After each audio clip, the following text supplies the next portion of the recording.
Hey, what's going on, guys? It's me, Illman. Today I have a video that is a top 5 current gen classic, you know, just you go in and they're just simple maps. So they're the casual maps of current gen. And right now, as you can see, my number 5 spot is Verrucht. So I want to give explanation on all of them because I'm not the best at zombies, but I try to kind of put it out there that I'm actually decent.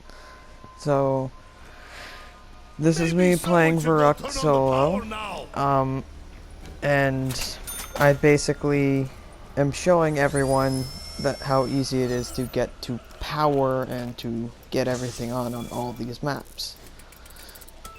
Now, I'm basing all of my points off of how easy it is for the player to make it to power.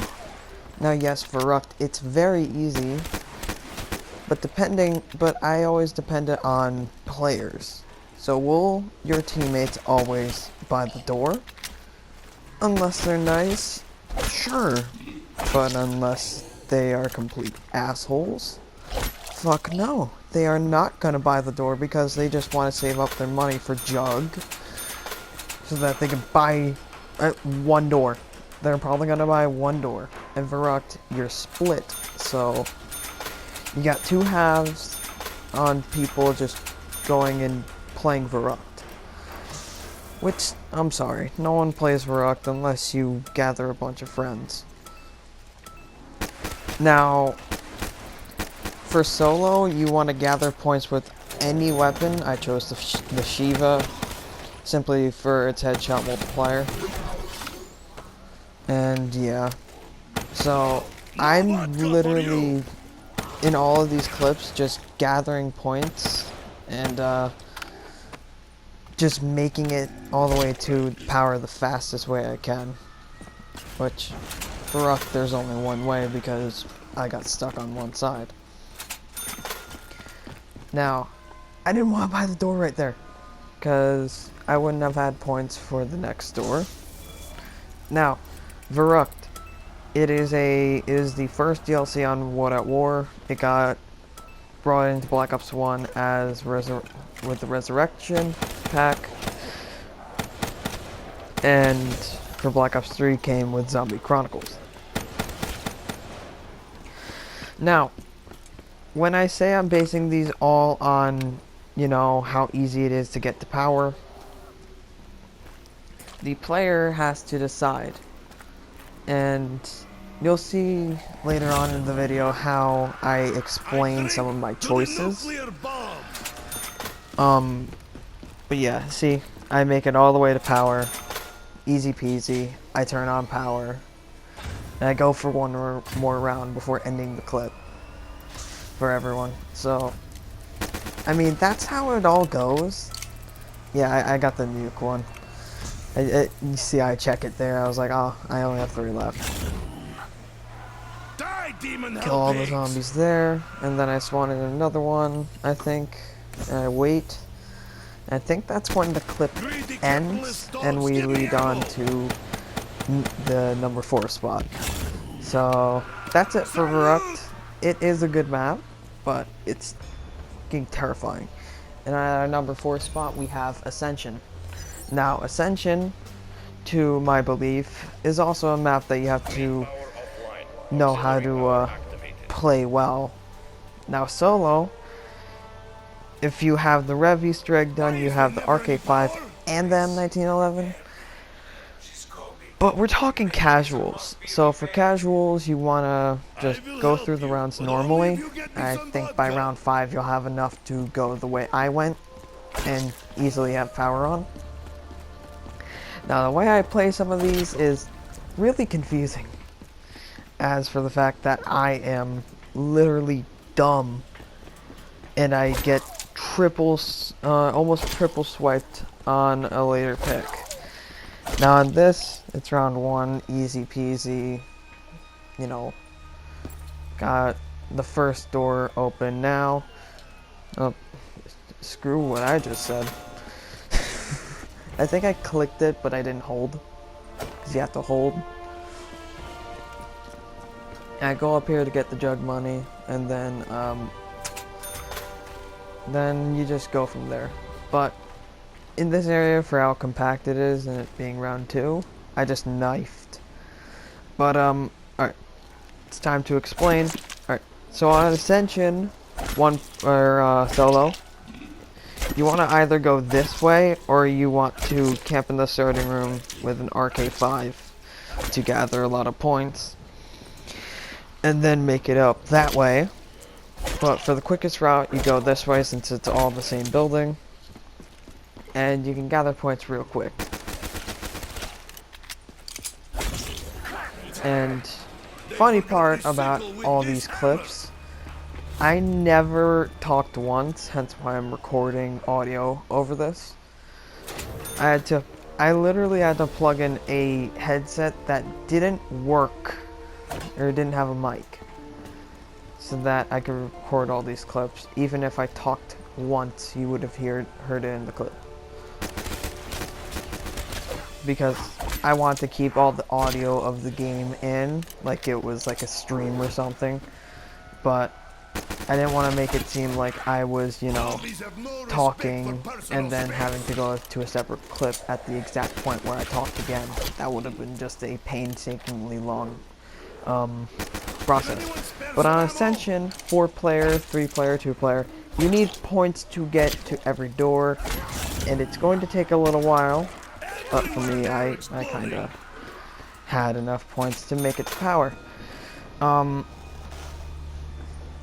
And, you know, the way I played this, I just turned on power, got a gobble gun because, you know, I got bored.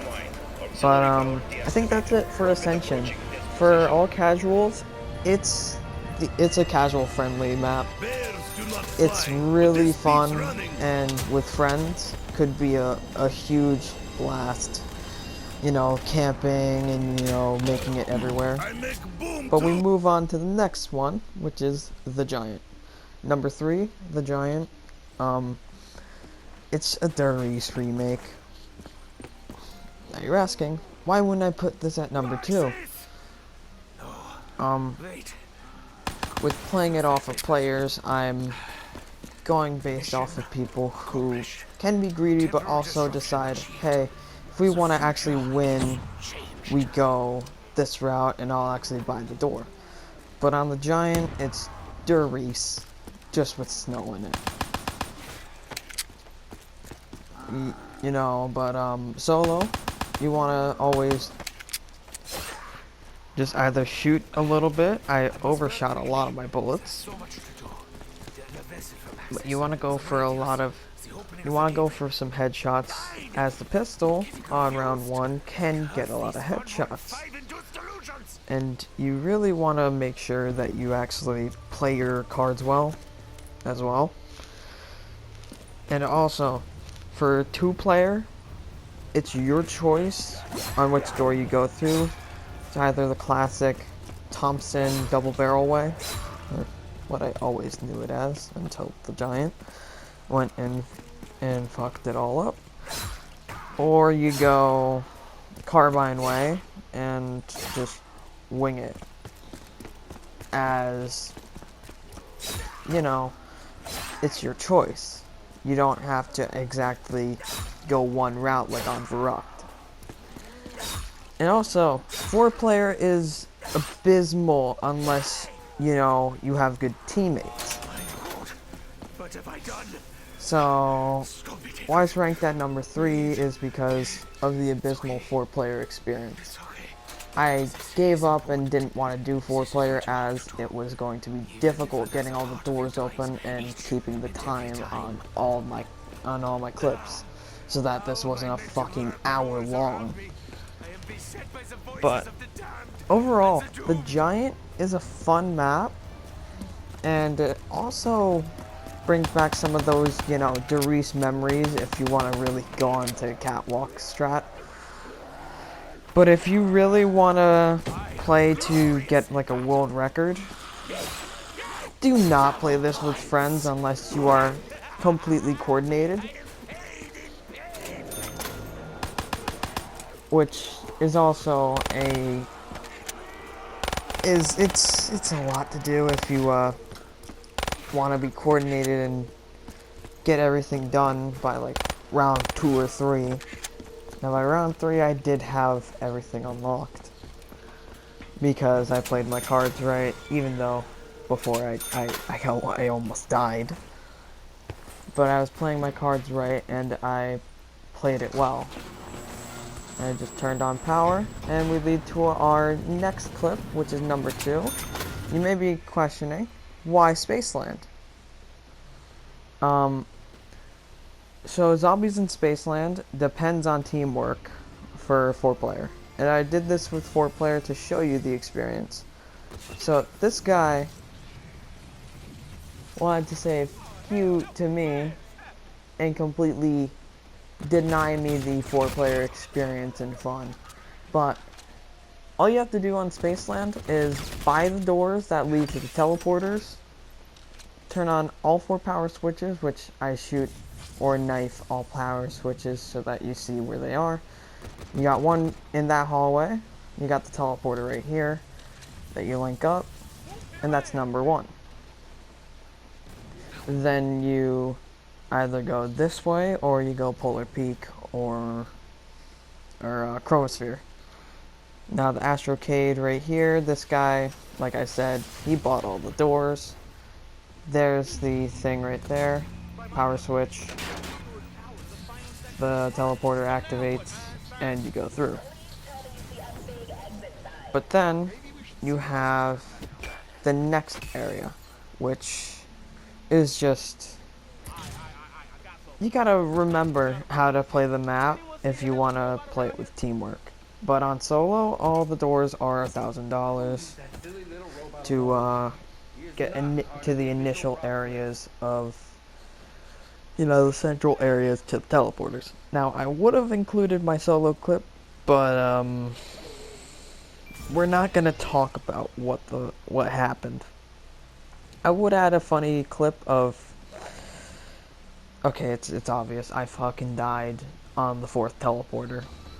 I died getting the 4th teleporter and didn't link it together. This guy being the nerd, and also someone who knew how to play the map, did the grenade step for his wonder weapon. I realized the door wasn't open. Now, Infinite Warfare Zombies, while getting a lot of backlash, was really fun. Especially in Zombies in Spaceland being the most casual map you could have. Now, if I do another list of these, I will add more context. And I didn't really give another map a lot of love from IW. And the next top 5 that I'd actually do, like the next and probably last top 5 I'd do, because, you know, I hate doing these types of videos where I have to commentate over things, but it's also very funny. I'm actually, while the clip plays out, and after I just explained, with videos like these, I'm going to start putting in a compilation. So expect when I'm not streaming those nights that I don't stream on either YouTube or Twitch, twitch.tv/Illman142. I just, you know, will be gathering clips for a new series called The Ill Clips. Kind of play on my name being Illman. So that's power switch. That's the last power switch right there. And that turns on this last teleporter. And number 1 was obvious. It's Kino. Kino is the most obvious and easiest map ever. It's also one of my favorites, as Kino was kind of one of my first maps ever. Now, I was very young, and I also watched my brothers play a lot, but Kino 4-player is real easy. you know, coordinated or not, people are gonna buy the door because they want to make it out of there to box and to jug. But if you're smart in solo, you want to go for those headshots again, which the M1911 delivers on round 1. But also, you want to make sure that you are cooking grenades to the point where they're about to explode and you can kill a bunch of zombies. This is a tactic that I've seen all around the globe on zombies, but I've also recently seen my brother do. And it's really cool how you can just cook a grenade, get a bunch of zombies. Now this area, I killed one zombie. What the fuck? There was another zombie right there, and it kills one. And also, I don't get this logic. I knifed 2 zombies, but that one zombie gained its health back. And also, whenever I do these types of commentary videos, I just want feedback if you guys can swap up the picks. I mean, I just want to see your opinions on everything. But Kino, our #1 pick, if you go this way, mule kick to speed, cola to KN, to power, pardon me. It's real easy if you have teammates who all have over $1,500. Because, you know, if you have teammates like that, you can just completely make it out alive. Oh, yeah. See? Told you. Clips like these, I get fucked. I almost got completely windmilled by that one zombie. But I ran away, immediately bought a Pharaoh, of all things, and just went for headshots. As early rounds, the Pharaoh, if you know how to use it, is a really good gun. But later rounds, it runs out of ammo, it's not reliable, and it really poops out quick. But I like to call the Pharaoh the MPL of this game, as it has Black Ops 1 tinnitus. What that means is, it doesn't have ammo. It literally, I'm already at 108 in stock.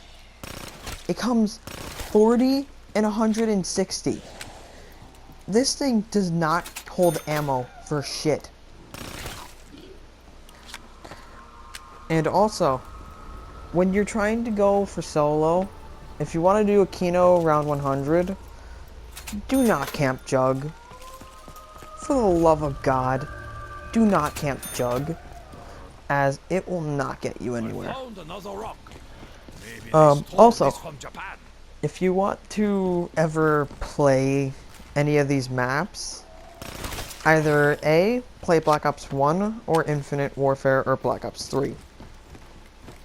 Or, if you want to go classic with 2 of the maps, play World at War.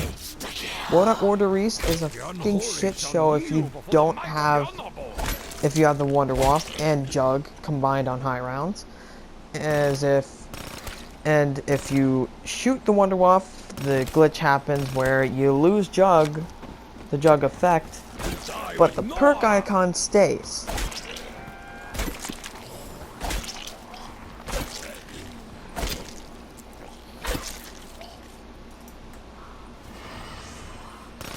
And also, World at War Verrucht is fucking difficult because you got the Verrucht sprinters.